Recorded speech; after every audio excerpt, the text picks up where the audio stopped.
আনিসুর রহমান জিকো আর Cuba মিচেলকে বাদ দিয়ে ২৮ সদস্যের প্রাথমিক স্কোয়াড ঘোষণা করেছে বাফুফে। তবে দলে রয়েছেন সমিত সোম, ফাহমিদুল ইসলাম, তারেক কাজিরা। রোববার ঘোষিত এই স্কোয়াডে রয়েছে নতুন এক মুখ। সিঙ্গাপুর আর ভিয়েতনাম ম্যাচের জন্য কোচ হ্যাভিয়ের কাব্রেরা ঘোষিত এই প্রাথমিক স্কোয়াডের বিস্তারিত থাকছে প্রতিবেদনে। আগামী ২৬শে মার্চ ভিয়েতনামের বিপক্ষে তাদের মাঠে একটি প্রীতি ম্যাচ খেলবে বাংলাদেশ ফুটবল দল। এরপর ৩১শে মার্চ সিঙ্গাপুরে এফসি এশিয়ান কাপ বাছাই পর্বে স্বাগতিকদের মুখোমুখি হবে হামজা চৌধুরীরা। আর ভিয়েতনাম ও সিঙ্গাপুরের বিপক্ষে আসন্ন এই ম্যাচ দুটিকে সামনে রেখে ২৮ সদস্যের প্রাথমিক দল ঘোষণা করেছে বাংলাদেশ ফুটবল ফেডারেশন বাফুফে।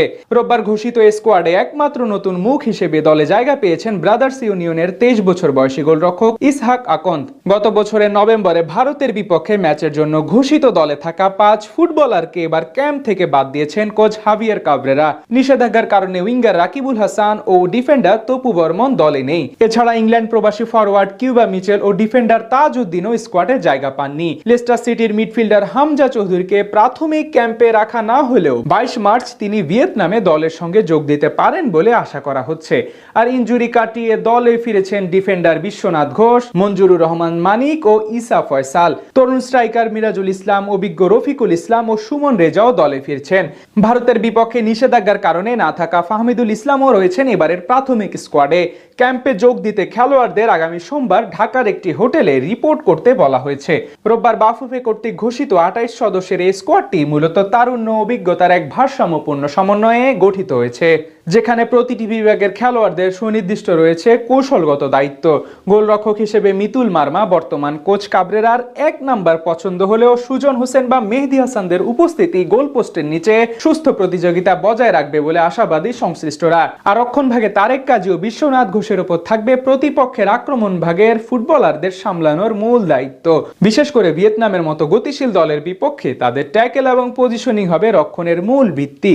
দুই উইং ব্যাকে সাদউদ্দিন ও রহমত মিয়ার ওভারল্যাপিং আক্রমণ যেমন গতি বাড়াবে, তেমনি দ্রুত নিচে নেমে রক্ষণ সামলানো হবে তাদের জন্য বড় এক চ্যালেঞ্জ। অন্যদিকে মাঝ মাঠে জামাল ভুইয়া এবং সোহেল রানা গেম মেকার হিসেবে ভূমিকা রাখবেন। আর মাঠে স্পটলাইট থাকবে মূলত তরুণ সেন্সেশন শেখ মোরসালিনের ওপর। তার সৃজনশীল পাসিং এবং দূরপাল্লা শট যে কোনো মুহূর্তে ম্যাচের মোড় ঘুরিয়ে দিতে পারে। অপরদিকে মোহাম্মদ হৃদয়ের পরিশ্রমী ফুটবল মাঝ মাঠে বাড়তি শক্তি যোগাবে। আক্রমণ ভাগে সুমন রেজার অভিজ্ঞতা এবং ফিজিক্যাল ফুটবল ডি বক্সের ভেতর জায়গা তৈরি করতে সাহায্য করবে অন্যদের জন্য। অন্যদিকে মিরাজুল ইসলাম ও রফিকুল ইসলামের গতি কাউন্টার অ্যাটাকে সিঙ্গাপুরের রক্ষণকে অগোছালো করে দেওয়ার মতো সক্ষমতা রাখে। আর হামজা দেওয়ান চৌধুরীর অন্তর্ভুক্তি যে এই দলের চেরি অন দ্য টপ সে কথা বলাই বাহুল্য।